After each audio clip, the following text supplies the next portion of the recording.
Professor Risto Aikonen si occupa di educazione religiosa ortodossa in Finlandia dalla fine degli anni '80.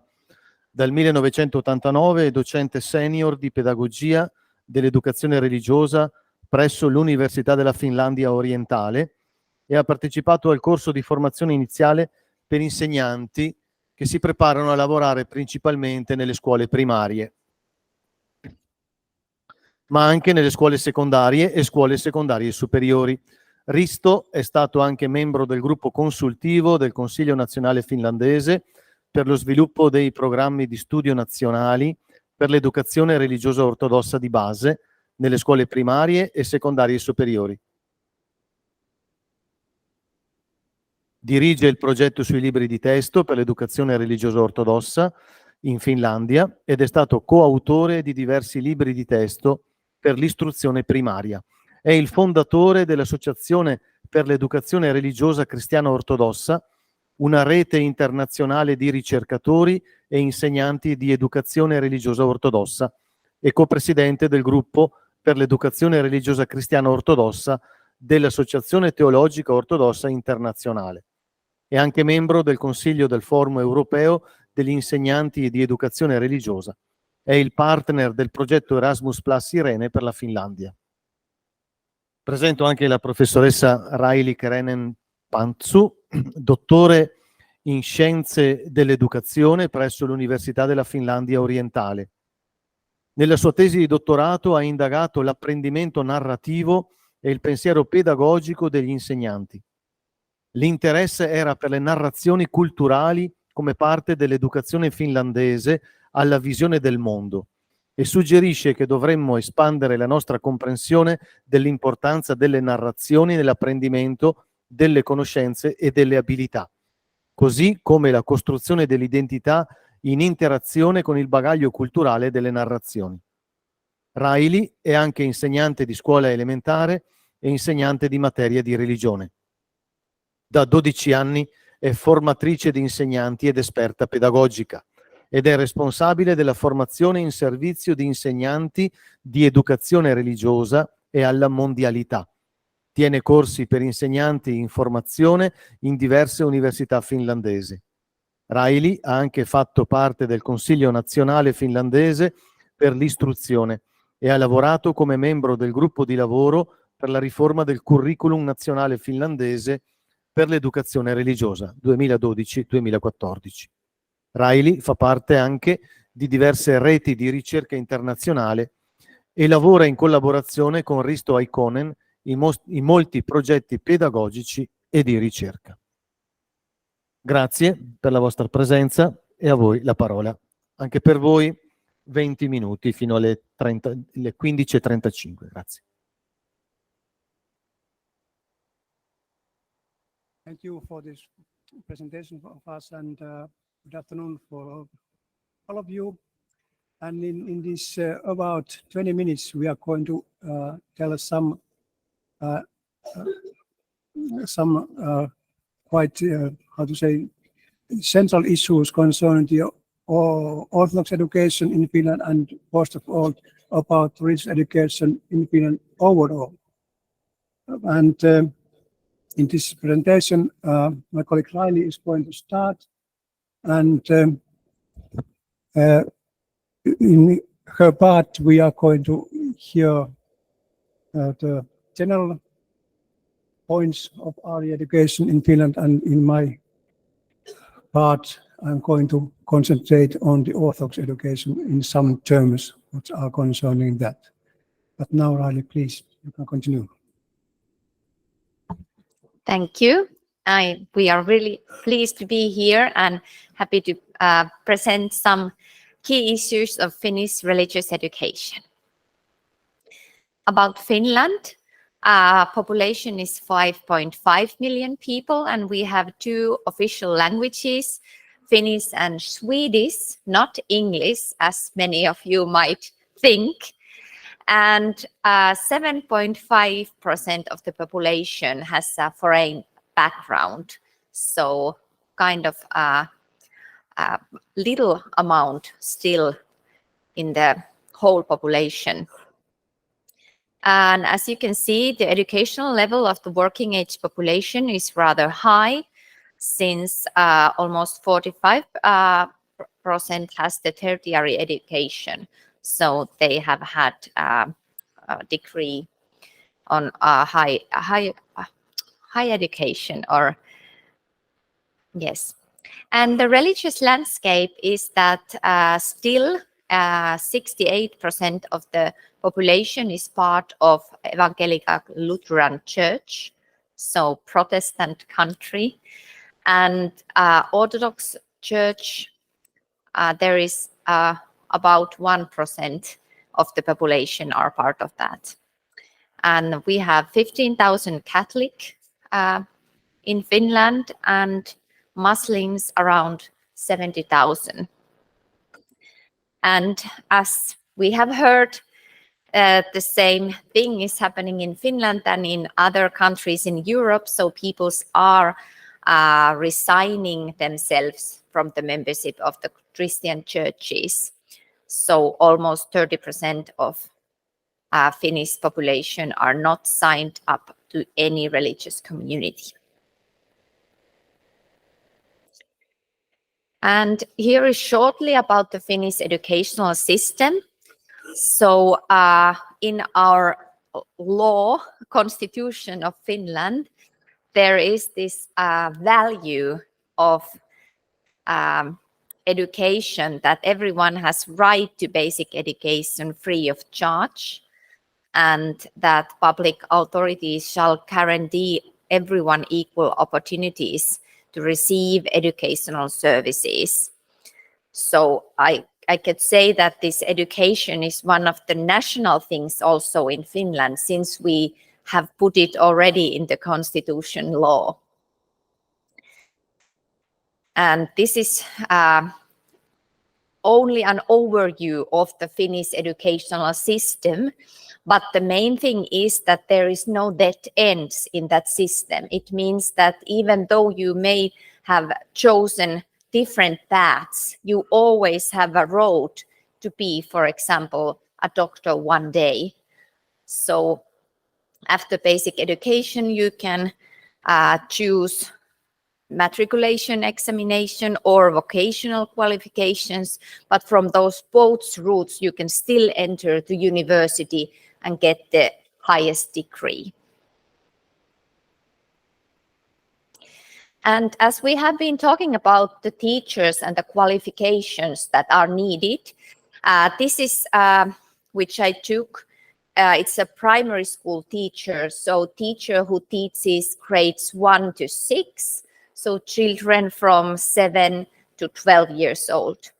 All the teachers in Finland have to have a master's degree, meaning 5 years in the university. Also, those teachers who work in the kindergarten, so very small children, their teacher have to have a master's degree. And the primary school teachers have educational sciences as their master thesis, and then they can choose minority on those subjects which you can see.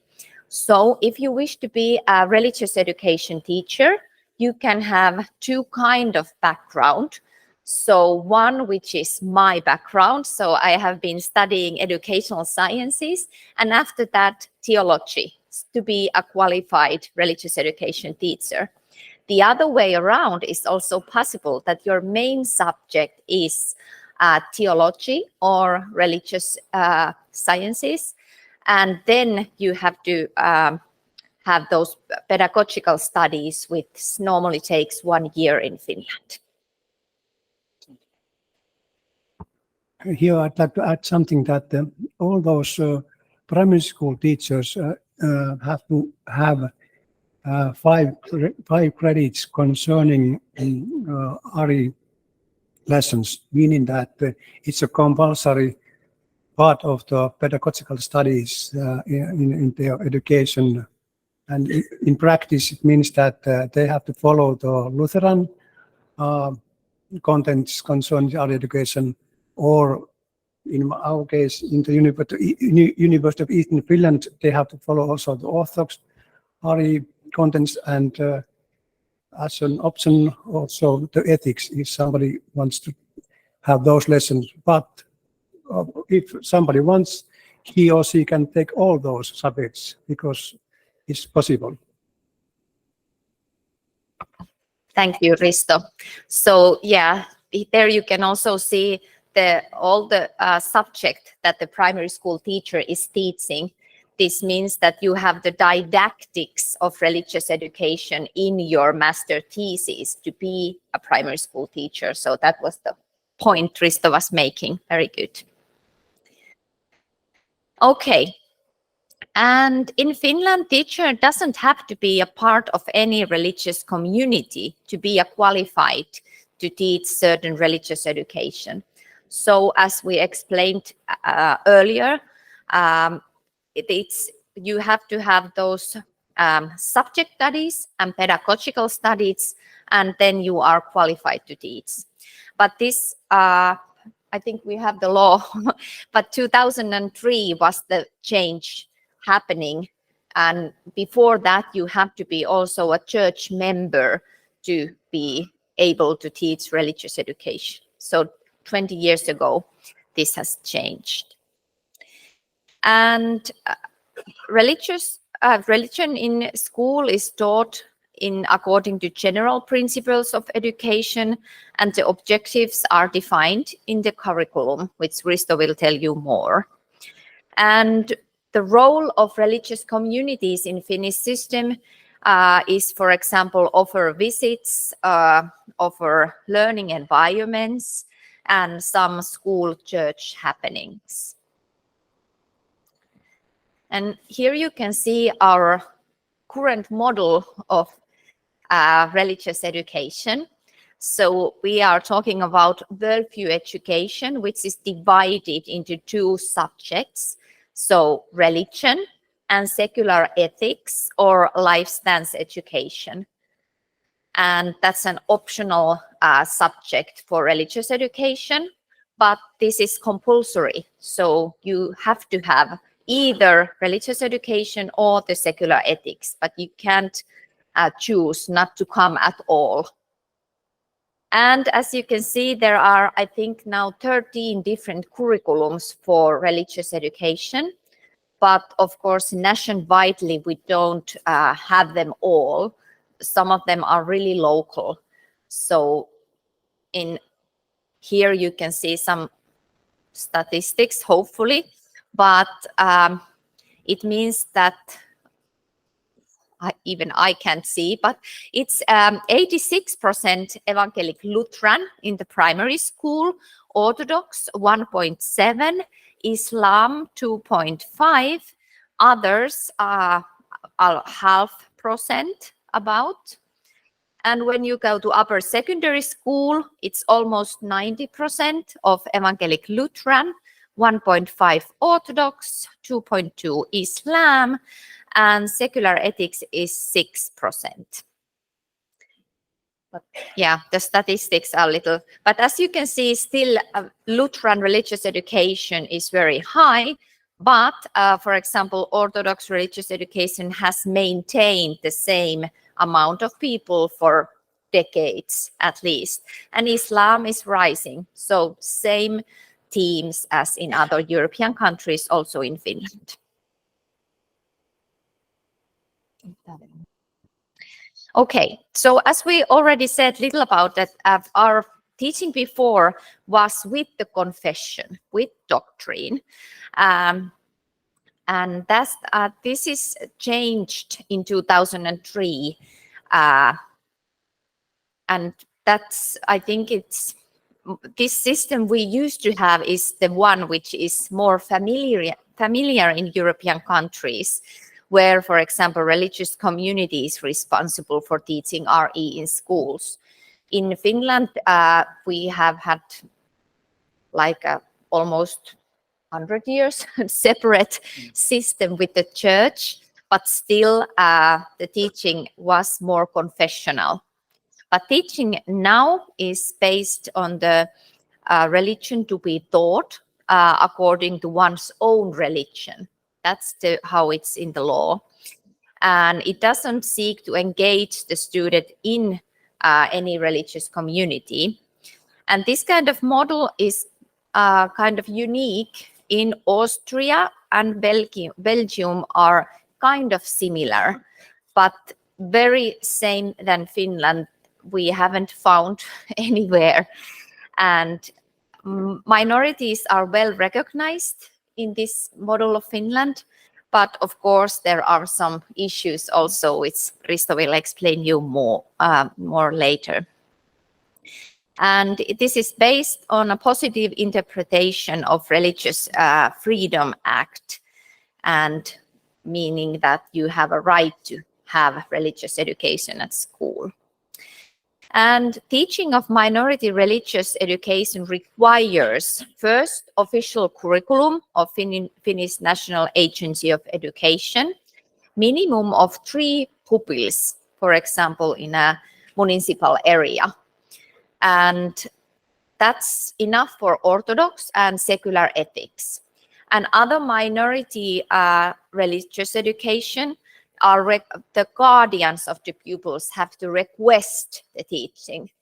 So they really have to know their rights, and then the school is required to organize the teaching.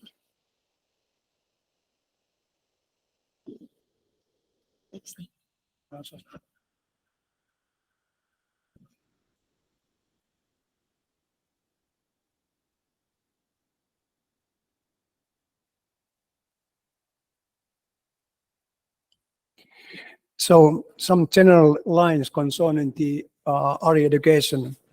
As mentioned, it's a compulsory subject in primary and secondary school, and also at high schools as well. And mentioned the education according to curricula is called School's General Religious Education, meaning that it's not Protestant or Lutheran one, but of course understandable is that it has quite much contents concerning the Protestant church. And what's with tricky thing that, as you can see here and mentioned before, more than about 90% of the pupils at schools attend to those lessons, even though in Finland less than 70% are members of the Lutheran Church. One explanation for that is that because it's open for all, meaning that those kind of different Christian organizations, I mean the children of those organizations, attend to those lessons, even though they are not in that sense members of the Protestant Church. And what is perhaps challenging for nowadays is that not offered at vocational education until so far, but I can say that the topic has been once again under discussion whether we should offer those lessons at vocational education a little bit later concerning the next phase when they are renewing the curricula. It's also one basis of the municipal services. And what I'd like to emphasize here, like we heard previously, that in Bulgarian, for example, the church is involved concerning the curricula and textbooks, but in Finland, those Christian and religious denominations don't involve compiling the curricula or textbooks or something like similar concerning that. Here are amount of the lessons during the school years, during 9 school years. Altogether we have 10 hours for each week. It's a little bit complicated to explain, but I can say that, for example, in the first grade, when there is 1 week hour, it means that in a school year, they have almost 30 religious lessons during the school year. If there are 2 hours, then it's a double amount of those week lessons during the school year. Here's a sort of development, how to say, journey concerning what kind of curricula we have had during these about 100 years. From 20s until the 1960s, the main purpose is the Christianization of children at schools during the lessons. And in 1970s, we had a big school renovation, and we renewed all the school system. And in that renewal, we also, how to say, still continued to have a denominational-based RE lesson. And for example, in the Orthodox education in 1960s, one of the goals was to raise active members of the Orthodox congregations. Then in mid of 1980s, the lesson was still confessional based, but society and cultural orientation was one part of the education, and it became to be there as one part of the RE education. In 1990s, first time ever, we had common goals for all RE education, but still the lesson was confessional based for each denomination. And the big change happened just about 20 years ago when we started to organize the lesson according to one's own denomination, meaning that it's not anymore confessional one. But it also, 10 years ago, came something very new things, and it means that there are three main approaches in the curricula relating knowledge, worldviews, and skills. And one of what nowadays we emphasize during the lessons is that it should offer new skills, for example, religious literacy, among those things that one should recognize, for example, what's an icon or what's a hymn or whatever kind of services and things like that, to read from the environment things concerning marks, not only Christian ones, but also concerning the other world religions of those. And here we have three levels concerning the curricula, what is in function nowadays. We have task, we have objectives and contents. And those contents are now shared in three categories.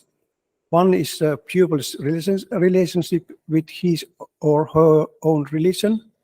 Then we have world relations, and then we have a good life, meaning that it's including ethics in some terms. And here's one example of those objectives. For example, this is for the second objective grades 3 to 6. What kind of things are mentioned? What should we achieve with those contents? But here we also like to emphasize, and first we have a look what kind of objectives we have for the lessons, and then we choose how and by which kind of contents we can achieve that objective. Before that, it was vice versa.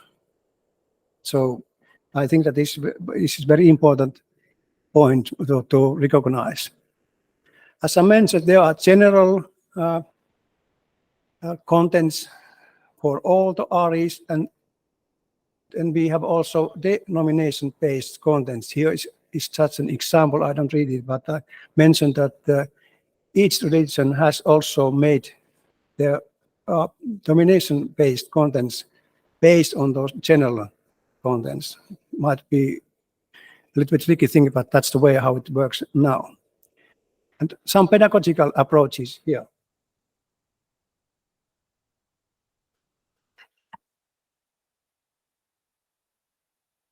Okay, so here you can see me on the floor of the main church in Rovaniemi, which is in Lapland, where the Santa Claus lives. And I'm lying there with the teacher students of Lapland University, where I was giving a course about religious education. And this picture is taken from the church pedagogy lesson when I took the whole group to the church, and we made some really practical issues they can hopefully do with the children. So they were, for example, guiding. One was closing the eyes, another one was following, and this is the most beautiful place in the church. This is the most exciting place in the church, and we really enjoyed ourselves. And as you can see, there are the core is the pupil and the life world of the pupil. And that's why we are hopefully supporting the holistic growth of the pupils. And that's why we want to use those different, really experiential pedagogical approaches. And last but not least, for example, the pictures you have seen in the slides are from our recent published textbooks for the Orthodox education. And for some of you, the Axios is very clear word what this means. But our challenges in Orthodox education in Finland are so that we have heterogeneous teaching groups, it's including pupils from different grades. Then we are using kind of holistic orientation in basic pedagogical element. It means that we are using so-called integrated contents, using spiral-based curricula and applying church pedagogy, meaning that which has the basis on the Orthodox theology, what kind of things we are combining in the lesson to enrich, to illustrate, and to make the things from the practical point of view also connected to the real life of the pupils. That's the way what we are doing in our education. Thank you very much for the attention.